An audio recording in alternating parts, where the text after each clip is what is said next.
All right, what do we got? Well, just how good do you feel about being able to escape out of here with a win? Anytime you go 1-0 in a week, especially on the road in conference, you're happy. We've got a ton of things we've got to correct. We've got to do a much better job with ball security. We've got to keep people in front of us and make tackles on defense. But, again, we're 1-0 this week. That's our ultimate goal. We'll take ugly wins as long as they're wins. Yeah. Coach, what's going through your mind? They scored 34 straight points. When they keep scoring. Is that what it was? Yeah. Well, I knew we had a big lead, and I knew at some point we were going to make a stop. You got to give them credit. They never gave up. We gave them some momentum by turning the ball over and put it in tough spots on our defense, and they made some plays. The quarterbacks around extended some plays, and they made some catches that were contested and made guys miss. So my thought was we just got to make a stop. You've had some fourth quarter leads earlier, not quite as big as this one, obviously. But do you feel like you're concerned with letting teams back in it, or are you more happy with just the fact that you guys are finding ways to win? How do you look at it? I look at it. I'm happy with 1-0 this week and 4-0 overall. We're 2-0 in the conference, and sometimes you got to win ugly. I mean, you look all over the country. Teams that are favored don't win. We found a way to win, and that's how we're taking it. When they get that ball there for their final drive there, what are the kind of the plays? What are you guys looking to do? And they connected a kind of quick slant like 3 straight times. Right, but that's what you want them to do. You want them to burn clock. They had 1 timeout left. They had to use it when we got the sack. We wanted to keep it in front and not let them throw the ball over the top. We knew that if they did that, their odds of going all the way down the field in time are going down. So we just wanted the clock to continue to run, keep it in front, and I thought our defense did a good job.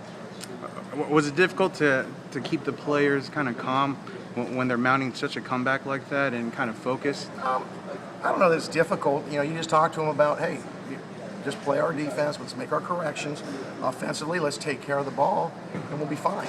But to win a game on the road, having 5 turnovers, it doesn't happen very often. But we found a way to get it done. And then the final 2 plays there, you guys are in major prevent defense pretty much. So just looking to knock the ball down, or would?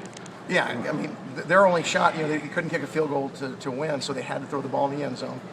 So I thought Nick was smart when we were in our victory defense, where we're going to be back and break forward on the ball, knowing that they had to be thrown in, and our guys executed that well. And on the last one, I think we made the quarterback scramble a little bit, and he didn't quite get a throw that he wanted to. And was it LJ picked the last one? Yeah.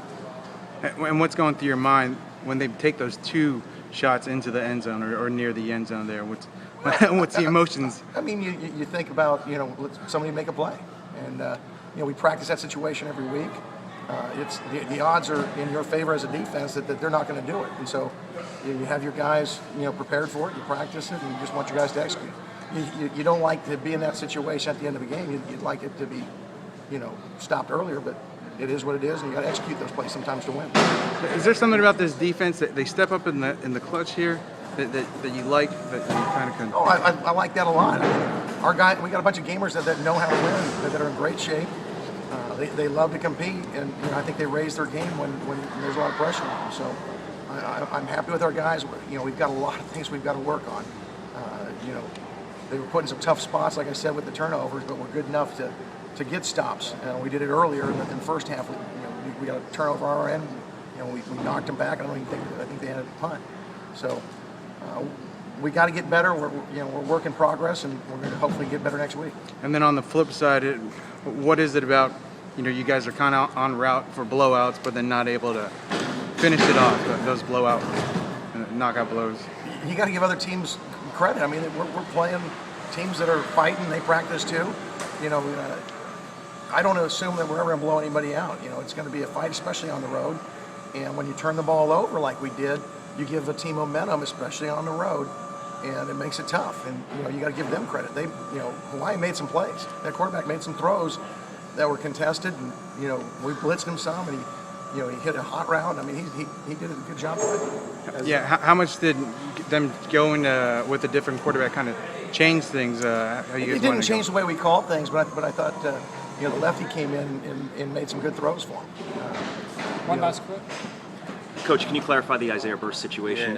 What happened with the flag, and is he going to be suspended for the first half against Idaho? No, he's not going to be suspended for the first half against Idaho. It was a targeting penalty.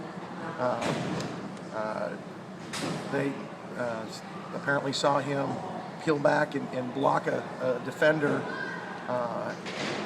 helmet to helmet. I didn't see it, so I couldn't tell you whether what it was. And if it's a targeting penalty, I went to review. The play stood, so they didn't have any confirmation, but they couldn't overturn it. So you're rejected for the game. It happened in the first half, so that he was disqualified for this game. Guys, let's let Coach go and cycle on through the other guys.